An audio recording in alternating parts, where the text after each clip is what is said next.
First, don't you want to know my name? I already do, Miss Acheron. You're a prominent figure in Penacony. What are they saying about me? Some claim that you're the real culprit behind these murders, that the Annihilation Gang's tragic fate at the banquet was a result of your blade, and that you're now attempting to unleash another bloodbath on Penacony. The Annihilation Gang. Ifrit of Everflame Mansion. Tragic fate. That Duke turned his dying body to flames and sacrificed his life as a martyr. He was a determined and heroic pathstrider. Not even a villain should be disparaged like this. And what's more, there were plenty of suspects invited. Do they really think that a blade is more dangerous than that black hole you're wielding? Keen intuition. Not even the family managed to point out the truth behind this cane. So you must surely know, Miss Acheron, that peering into a black hole is not a wise move. As a potential threat, your knowledge of us has reached uncomfortable depths. Reveal your true identity and intentions. Otherwise, brace yourself for gravitational disintegration. That shouldn't be necessary. But if it makes the Nameless feel less defensive, I'll be happy to abide. Believe it or not, Galaxy Ranger, Acheron, those are the names I go by to this very day. My trip to Penacony is solely to fulfill an old, final request. I'm here for the Watchmaker's legacy. And that's it. I think I've been honest enough. Still unwilling to reveal your true identity? It's not that I don't want to. It's just that I can't. I've come so far, and I can't sum up all of that in just a few words. Everyone has their own unspeakable past. Secrets that they don't want to be revealed. And I won't be asking any more questions, such as why the Astral Express is roaming around the cosmos with a Stellaron on board. Is he okay? That memo keeper didn't do anything, right? He's fine. Let's stick with the topic. Gaining my trust all depends on how much you're willing to reveal. I've run around many different Penacony dreamscapes just to try and find that legacy. And during this period, I came into contact with quite a few guests. In the process, I gradually came to realize the secret of Penacony may be closely related to the Trailblaze. That's why I've come to ask for your help. I don't have enough proof yet, but I'd like to speculate something. The source of all tragedy lies within the family. If you could trust me, we could find the proof to support this claim together. Mr. Yang, I think you've come to the same conclusion, haven't you? Let's leave it at that. For now, I'll choose to believe that you bear no hostility.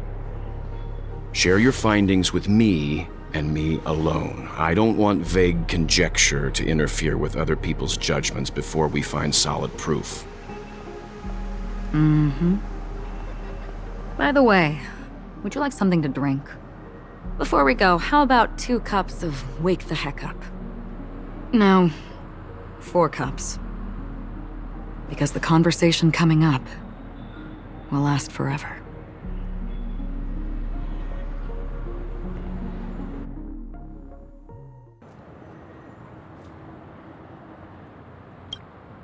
This is why I think the collapse of the beautiful dream is inevitable.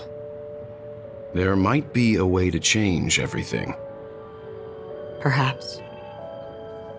But if this is indeed the world that people desire, if this is precisely why life chooses to slumber, should we still seek to change it?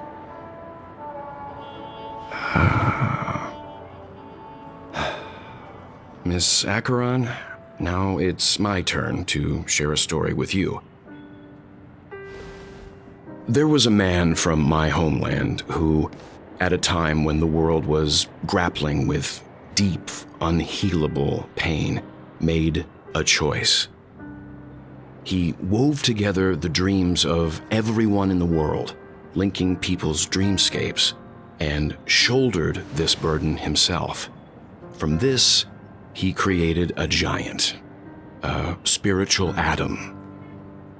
And since that moment, the giant stood between heaven and earth, becoming the pillar of the world's existence.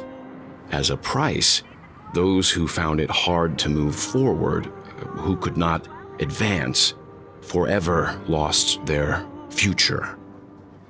They slumbered in a dream, devoid of disaster and pain, living out their days peacefully in the man's created utopia. And it is because of the wishes of those people who wished not to awaken that this spiritual atom became unbreakable. And yet, you stand here right now, which also means that man failed. Because people must always move towards the future. Even if human weaknesses make them pause when they truly cannot move forward, humanity will eventually seek a way to save itself. And that man, he was never a failure. Like everyone in that world, he etched the possibilities of human nature into his heart. He was the sun chaser of legend, soaring towards the sky and embracing his final victory with his fall. He ascended to heights uncharted, only to come face to face with the sun, a place not visited by anyone before. His wings would melt because of it, only for him to fall into the sea. And after that, countless others would surpass him, soaring to even greater heights. A fitting metaphor for the Nameless's trailblazing spirit. Thank you, Mr. Yang. I know what you wish to confirm. The universe has innumerable similar, yet different worlds. In these worlds, there are innumerable people who look alike, yet don't. I, too, have embarked on journeys, encountering old friends with familiar faces on different worlds, witnessing their destinies follow paths similar to mine. So I will tell you, even if not completely similar, the story you just told, it overlaps with my past, and within that abyssal dream, I ended that man's life, alone. I am not who you think I am, nor will my home be as fortunate as your world. I am sorry. It's fine.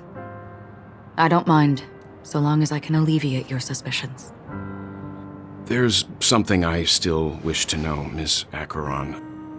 Under that representation of the hunt, exactly what sort of power is it that has motivated your solitary journey thus far? Mr. Yang, before answering that question, I wish to continue the previous topic. I like your analogy very much. Indeed, birds are born to fly. But in a distant past, their ancestors could only gaze at the sky in envy. They saw that faraway ray of light from above the heavens, piercing through the clouds and blanketing the earth.